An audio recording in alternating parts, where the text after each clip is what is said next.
and welcome back to another new edition of Windows and Current Affairs. And today you continue to embark over tourism in Egypt, but this time it's amazing news because one of the top media outlets have worldwide announced Egypt amongst or on top of the best destinations, top 10 best destinations to be visited for 2022. Believe it or not, of course, Egypt retaining its position. I mean, every year Egypt is announced, not only this year, but every year Egypt is announced among the top destinations to be visited by tourists for winter, for other seasons, and for different reasons also. Not only for different seasons, but for different reasons. And one of the social platforms and website have announced that Egypt is taking the lead role or the top position when it comes to the best destinations for tourists and people to come and see what's happening if they want to spend their vacations. Of course, we're going to be talking about that a lot, and how far do these very special little announcements are marked on the map of tourism worldwide, and tell about Egypt and the importance of Egypt as one of the best destinations to visit, of course. And we're very delighted to be having with us Rana, Ihab, of course, as usual, our heritage researcher. Good evening, Rana. Good evening, thank you. Let's first talk about choosing Egypt worldwide on that scale, internationally, not on a domestic level or an Arab level or a regional level. Choosing Egypt as one of the top destinations or top 10 amongst the top 10 destinations to be visited. What does that carry to you as someone who works in the field of tourism? Actually, this is amazing and fantastic thing. This is something not new in Egypt, because Egypt on all the world, it have the top places in the tourism. Actually, here in Egypt, we have all the things that related to create a very, very strong tourism. If the people looking for the natural tourism, we have. If the people looking for the cultural tourism, actually we have. And all kind of tourism. If you are a honeymooners or a couples and you want to just enjoy in the amazing weather and see the blue seas of Egypt and the Nile River, the cruises, all of this is amazing. Also, as you mentioned, and during all the season. So we have all of kind of tourism in the world, if you want to imagine something related to tourism. And also, all of them make Egypt in the top list, and also it's back to the criteria they choose. So we have the city, we have the packages for all the people, for all the levels, and also we have the cultural, we have the history, we have a lot of amazing things.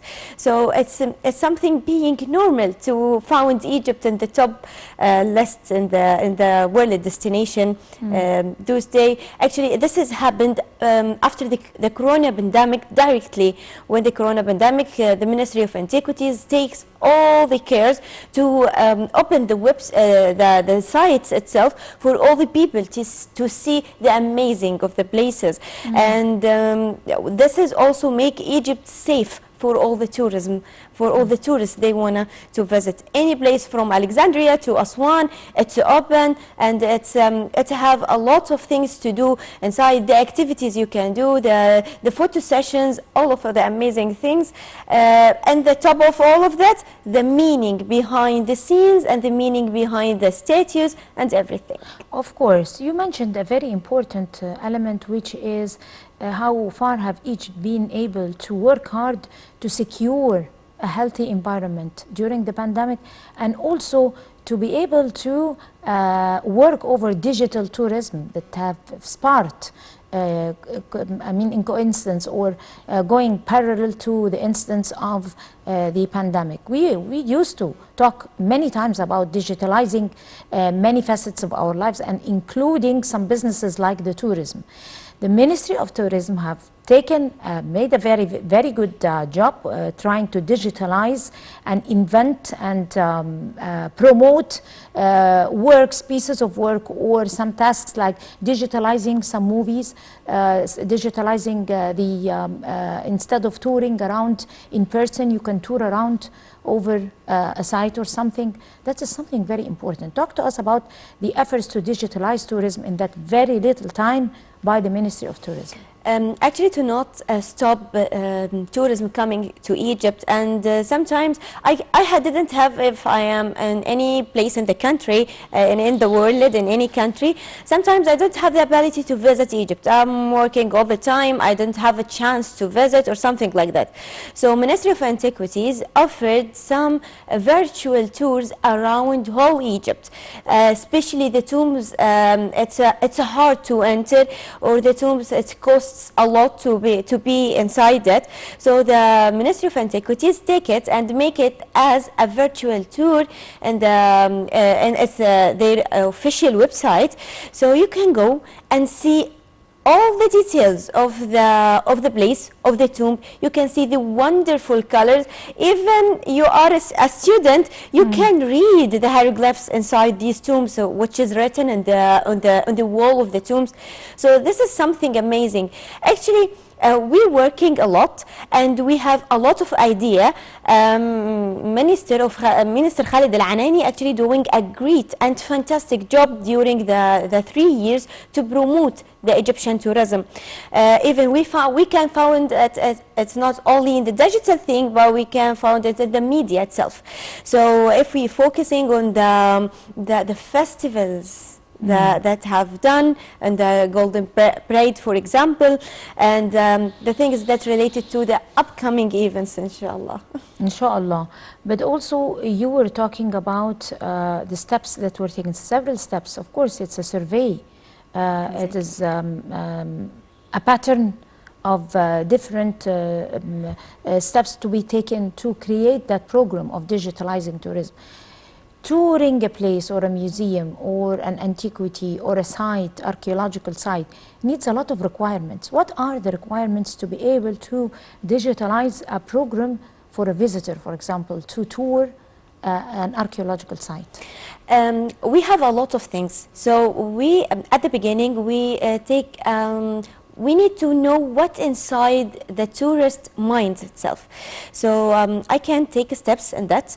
The groups of tourism that comes to Egypt, which one, what they prefer when they visit Egypt, all of that we are taking in our minds to create a kind of map, to create this map and to put every or each point in its suitable place. It's taking a lot of time. In my mind, I think it's a lot of members in a group working on that to create just one idea, to just create or add something new that it's not in our museums.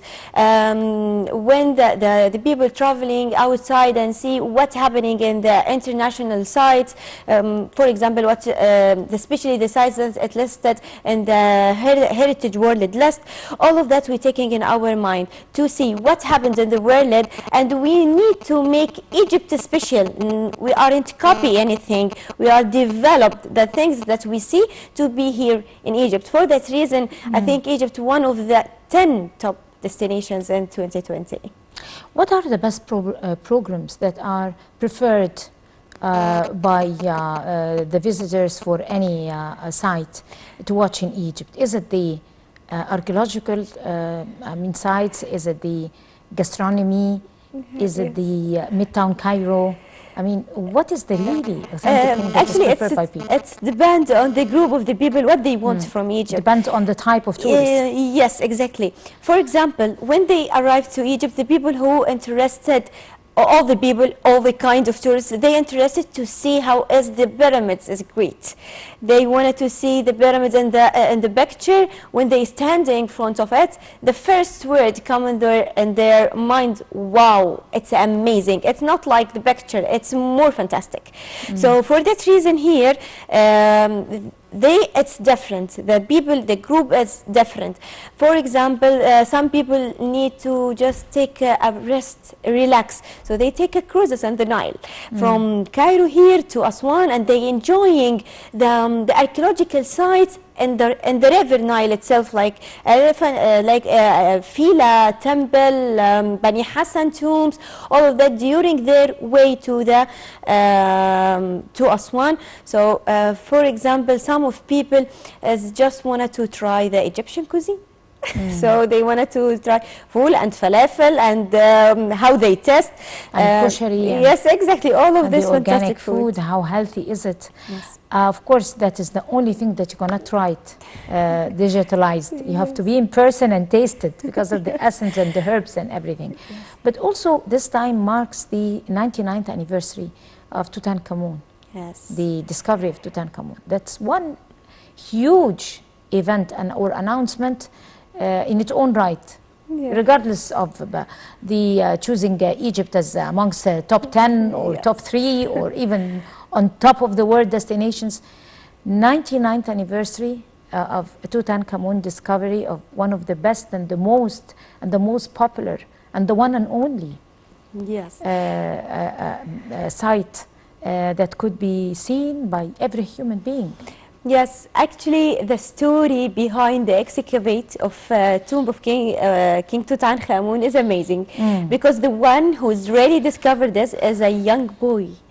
So they are working on the Valley of Kings, and he wanted to change the place. They bought the jar of water, so he chose another place. When he tried to dip the jar, because it's pointed from the bottom, when he tried to put the jar in the sand, actually it's not fit.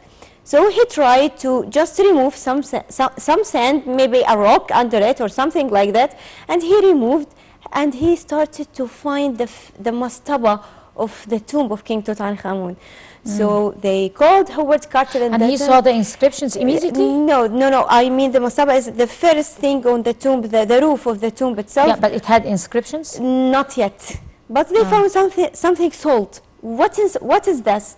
What inside this place? So they start to begin their excavate, and what makes the tomb of King Tutankhamun is special, because this is the only tomb we found it's closed from the ancient Egyptian time.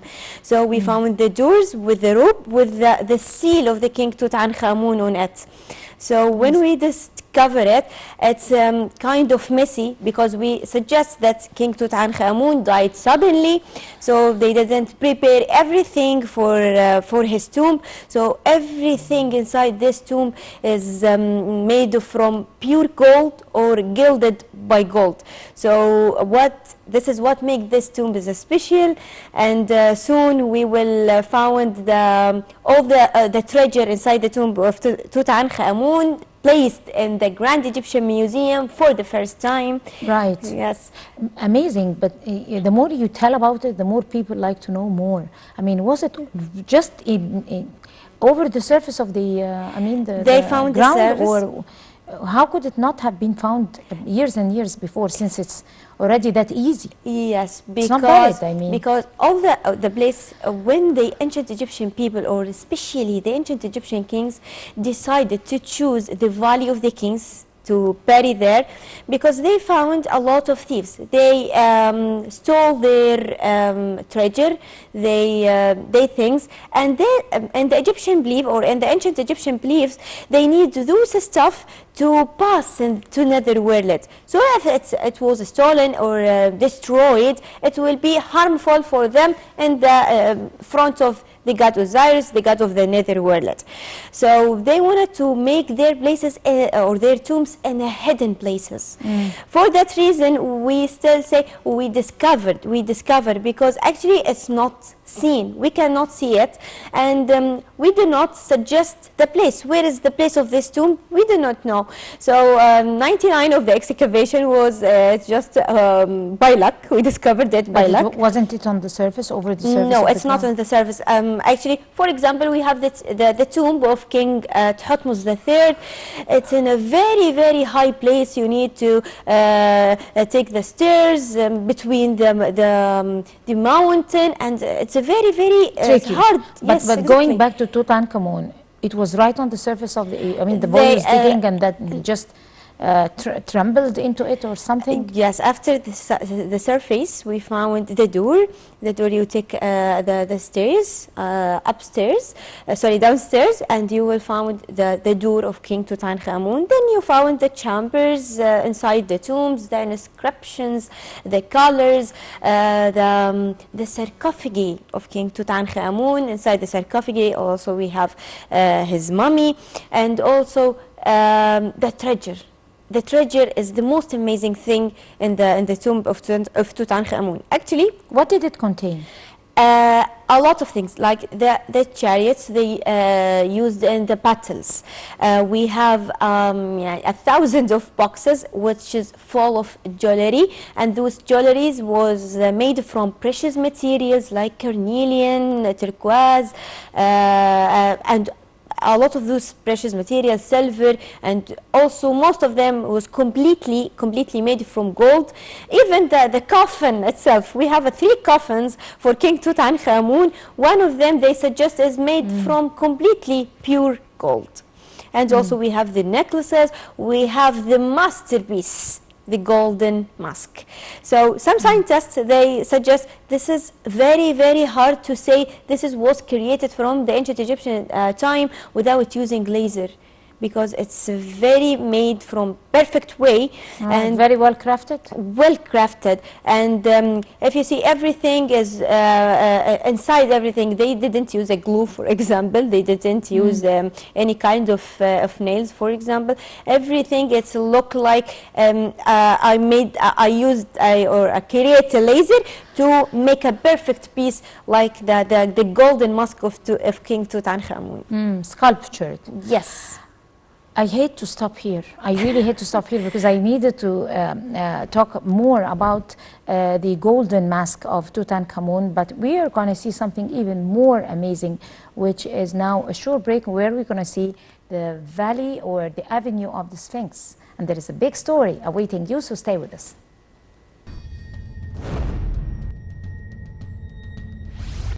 That gives us a lot of clue. The music, the place and everything. I mean, before knowing more detail about that particular amazing event, upcoming event, the music would tell you where is it going to be located and how, and of course more details are going to be unfolded.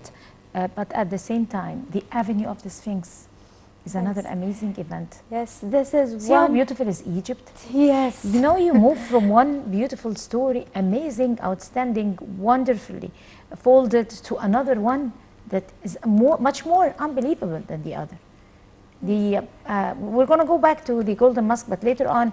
First of all, we need to talk about that beautiful event that is, you know, hinting some things to us from this piece of or jingle that is played now. The Avenue of the Sphinx. What is the story? At the beginning, this project will be one of the greatest tourism projects in Egypt.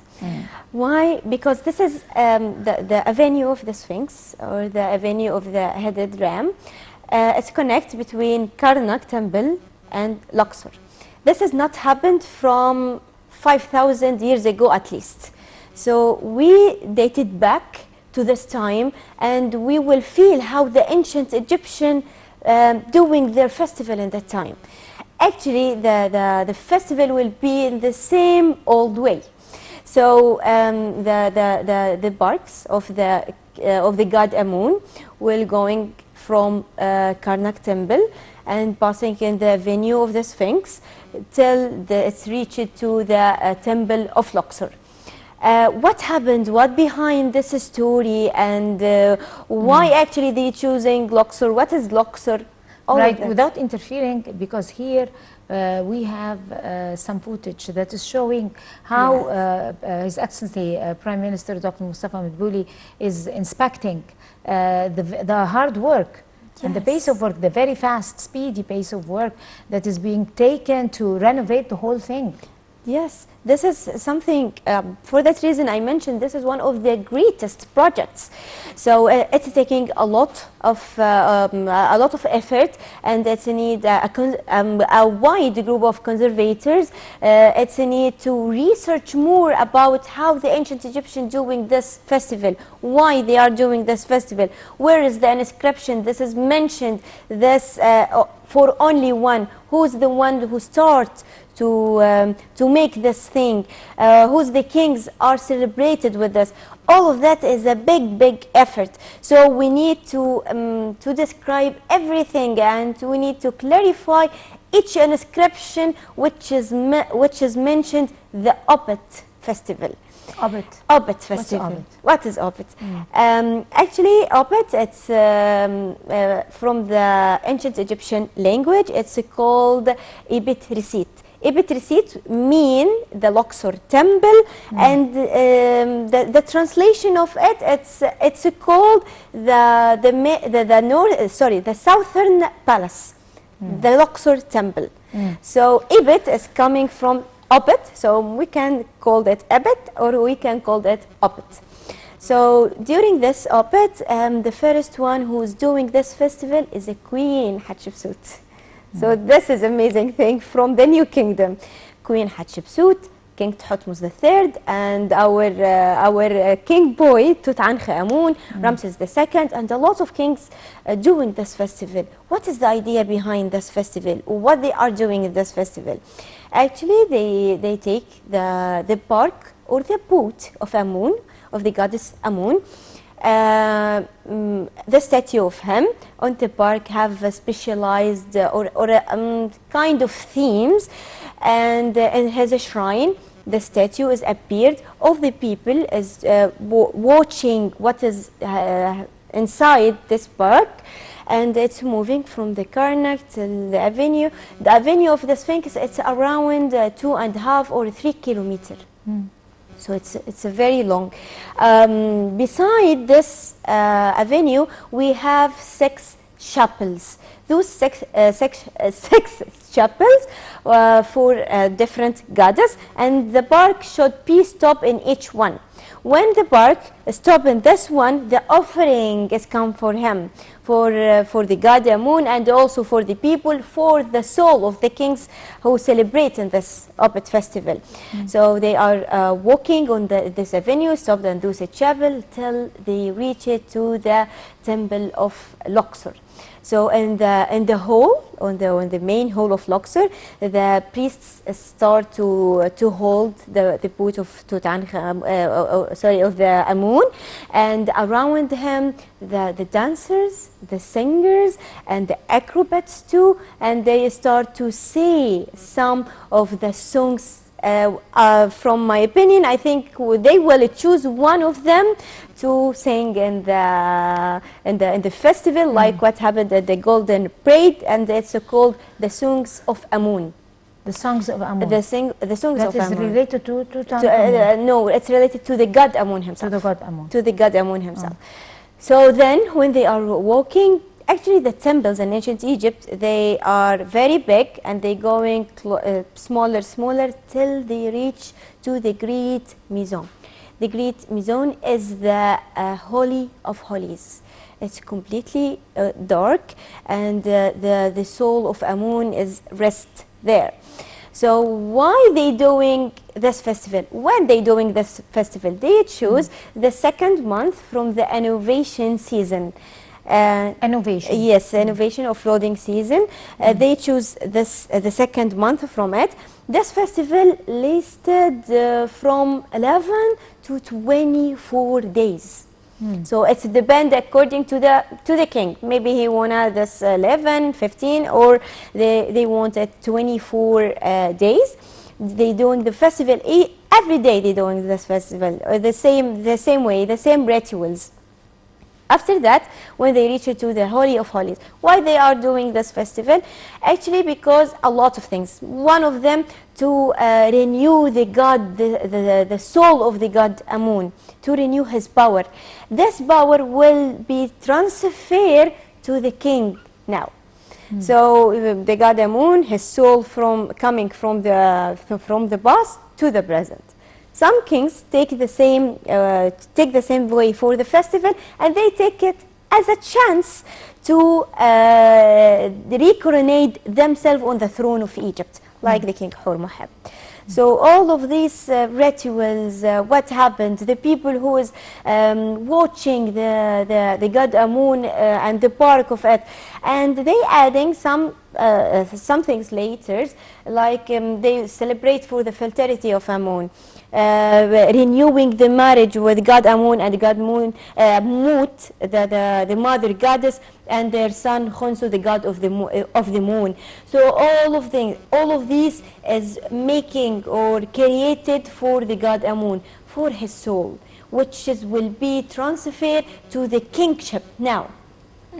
So this is the story behind the venue of the Sphinx, and it's connected again. This has not happened from a long time. Actually, what makes this Abed festival is special because after a long time, if we mentioned that after the end of the ancient Egyptian people greatness, they have the Greek-Roman period, for example. Actually, Queen Cleopatra, because she loved Egypt too much. One of the most things that mentioned about her, that he is Egyptian queen. Actually, she is a Greek queen. Yes, Queen Cleopatra, she's a Greek queen, but she loved Egypt so much, she renewed this avenue of the Sphinx again. So this is an amazing thing, and this is festival take a part in the heart of all the Egyptian, or take a part in the heart all the people who loved Egypt. For that reason, when we open it, we need to make it as the same ancient way, and this is represent how the Egyptian researcher in archaeology, or especially in Egyptology, work very hard to reback the rituals of the festival from the ancient times. So this is a great project. Amazing. We're going to go to a short break, and we'll come to continue stories, amazing stories like that, so stay with us. Welcome back, and we're still talking about the Avenue of the Sphinx and Luxor and stories about Egypt. We were talking about Queen Cleopatra. Yes. But then Luxor in its own right is also another story. Yes. Luxor, when we say Luxor, why it's called Luxor? In the ancient resource, or in the ancient time, it's called Thebes. So Thebes means the beautiful thing, the place of the peaceful things. Yes, exactly. Why it's called Luxor? Actually, and this is considered one of the most amazing and the greatest ancient world in the heritage, especially in the UNESCO organization, because it's under the title of the World Heritage List. One of the ancient cities, amazing ancient cities, all of Luxor under the type of the World Heritage List. So it's the start of the glory itself when King Mentuhotep start to build his temple there, and then Queen Hatshepsut come, and after that, all the people come, and it's reached to its greatness when it's become a political capital for the most strong periods in Egypt, which is New Kingdom. So they ruled from Thebes, so ruled all the world.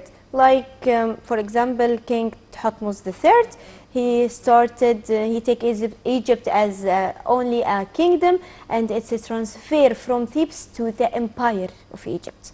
So this is an amazing thing, and a lot of stories about Luxor, a lot of amazing and fantastic places to visit, and the trade boom that was formed by Hatshepsut, Queen Hatshepsut also. Yes, exactly. But also amazing also to see not only on that front where they established their kingdom, but the power of women back then, taking an empire and taking the lead of ruling one of the most powerful countries worldwide by a woman, and forming all that fronts and conquering the world from Tiba or from Thebes or Luxor, and having that economic boom, and preparing Egypt to take the lead role worldwide, was only by a woman, Hatshepsut. Yes, she is a great woman. Actually, we have a lot of statues, we have a lot of amazing traps, which is first time appeared in her temple in Deir al-Bahari.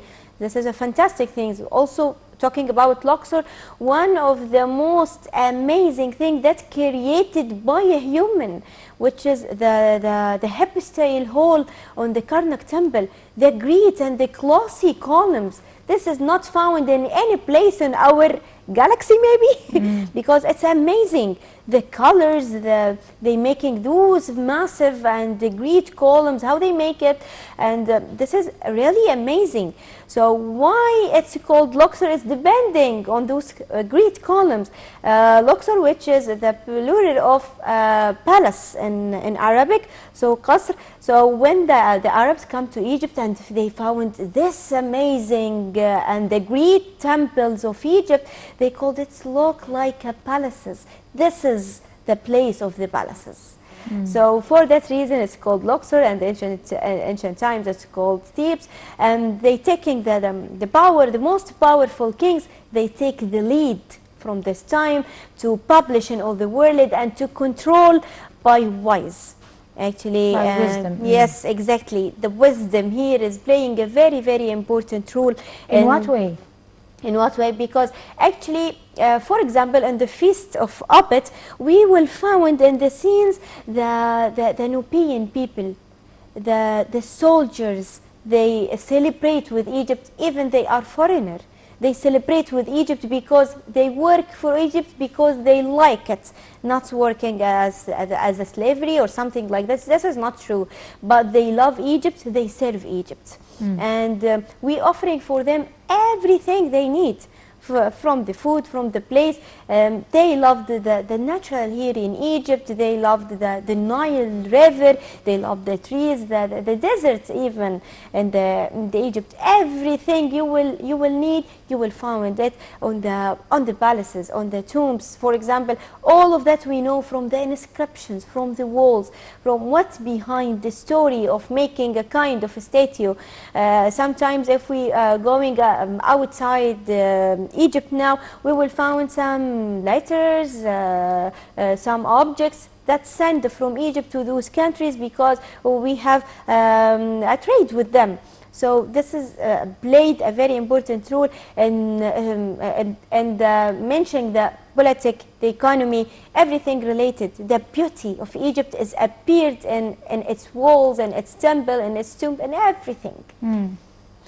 Unfortunately, we ran out of time. It has been really interesting to hear those stories. We're going to leave it here on a promise that we could continue with a volume 2 to be able to follow up over the upcoming events this season, this winter season here. It's going to bloom here in Egypt when it comes to amazing events awaiting. We're very thankful to you. It has been a great pleasure talking to you. Rana Ihab, you are a research of course, a heritage researcher, and of course, every time you come over, you enlighten us with your stories. Thank you so much. All the best of luck to you. Thank you, dear. And I guess that this brings us to the end of this edition of Windows and Current Affairs. Many thanks to all of you. Until we see you once again next week, that's a goodbye.